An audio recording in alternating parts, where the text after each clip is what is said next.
Hello good morning, my name is Rajni. Progressive life की to मंच पर आप सभी का स्वागत है। चैनल को लाइक शेयर सब्सक्राइब कर दीजिए ताकि ऑल नोटिफिकेशन आप लोगों तक पहुंच सके। चलिए क्वेश्चन नंबर 65 देखो। If the length of rectangle is decrease by 11% and the breadth it increase by 11%, it area will undergo. चलिए, यदि किसी आयत की लंबाई को 11% से कम कर दिया जाए और इसकी चौड़ाई को 11% से बढ़ा दी जाए तो इसका क्षेत्रफल कितना होगा वो हमें बताना है। चलिए देखिए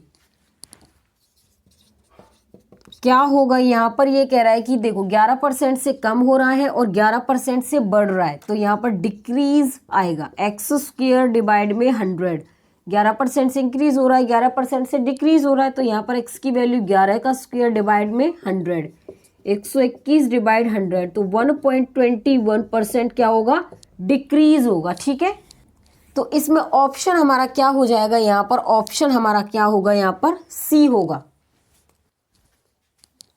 क्वेश्चन नंबर 66 देखो यहाँ पर। Find the cost of carpeting a room which is 11 metre long and 6 metre broad by a carpet which is 60 centimetre broad at the rate of 112.50 per metre. देखो 11 मीटर तथा 6 मीटर चौड़ाई वाले किसी कमरे में 112.50 रुपये प्रति मीटर की दर से कालीन बिछाने की लागत ज्ञात करें। उसके बाद देखिए, यदि कालीन 60 सेंटीमीटर चौड़ी है, देखो जो हमारा कारपेटिंग एक रूम है, रूम हमारा एक रेक्टेंगल की फॉर्म में है। ठीक है, अब इस पर कारपेटिंग कर रहा है तो ये रूम है, ये कारपेटिंग कर रहा है तो ये भी रेक्टेंगल की फॉर्म में होगा।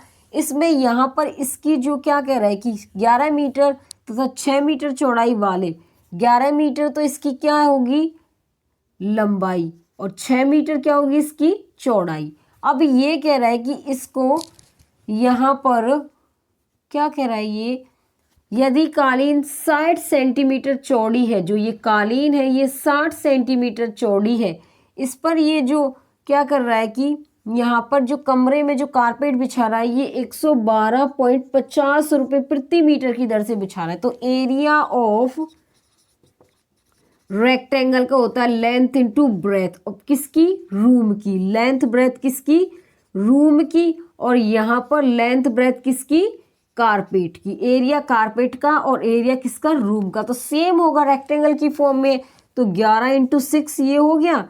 इसका जो यहाँ पर 60 सेंटीमीटर है, लेकिन हमें तो मीटर में बनाना है, सब क्या है इसमें मीटर में। तो करो देखो, सेंटीमीटर से मीटर पे जाएंगे तो 2 स्टेप उल्टा चल रहे हैं। तो यहाँ पर 60 देखो, ये तो हमें दिया नहीं हुआ है लेकिन ब्रेथ बताई हुई है इसकी। तो 60 सेंटीमीटर को मीटर में करेंगे, डिवाइड होगा 100 से, 6 से ये कैंसिल। तो यहाँ पर कारपेट की जो लेंथ होगी वो कितनी होगी, 110 मीटर होगी, सेंटीमीटर नहीं होगी, मीटर होगी। अब यहाँ पर 1 मीटर जो कारपेट बिछा रहा है वो कितने में बिछा रहा है, 112.50 रुपये प्रति 1 मीटर में बिछा रहा है वो। अब यहाँ पर 110 मीटर में वो कितना बिछाएगा, 112.50 मल्टीप्लाई में 110, पॉइंट हटाएंगे नीचे 100, एक जीरो से यहाँ पर ये कैंसिल, मल्टीप्लाई करो 5 7, यहाँ पर 3 2 1, ये इसका आंसर आएगा। तो इसमें ऑप्शन हमारा क्या होगा, यहाँ पर इसमें ऑप्शन हमारा यहाँ पर ए हो जाएगा। क्वेश्चन नंबर 67 देखो यहाँ पर। To make 2 triangle a rectangular paper is cut slant if the diagonal is 4√5 and the length is twice the width then the area of the rectangle का। देखो, 2 त्रिभुज बनाने के लिए एक आयताकार कागज को तिरछा काटा जाता है। यदि विकर्ण 4√5 है और लंबाई चौड़ाई से दुगनी है तो आयत का क्षेत्रफल कितना होगा वो हमें बताना है। चलिए देखो, यहाँ पे ये कह रहा है कि एक रेक्टेंगल कागज है, रेक्टेंगल पेपर है जिसको कट किया हुआ है स्लैंट। ठीक है, अब यहाँ से उसका ये डायगोनल बना, ये 4 क्या है, 5 है।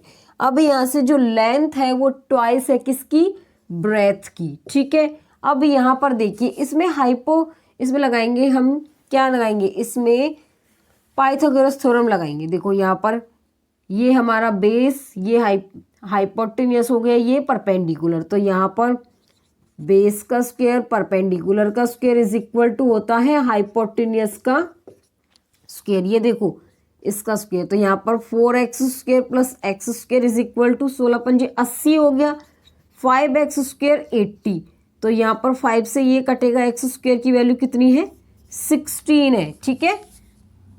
अब उसके बाद देखिए यहाँ पर एरिया ऑफ रेक्टेंगल का होता है लेंथ और इनटू में ब्रेथ। लेंथ इसकी क्या है यहाँ पर, ये रही लेंथ, ये ब्रेथ है 2x इंटू एक्स, तो कितना हो गया 2x², x² की वैल्यू यहाँ पर कितनी है 16, तो कितना हो जाएगा 32 सेंटीमीटर स्क्वायर। तो इसमें ऑप्शन हमारा क्या होगा, यहाँ पर ऑप्शन इसमें क्या होगा डी हो जाएगा।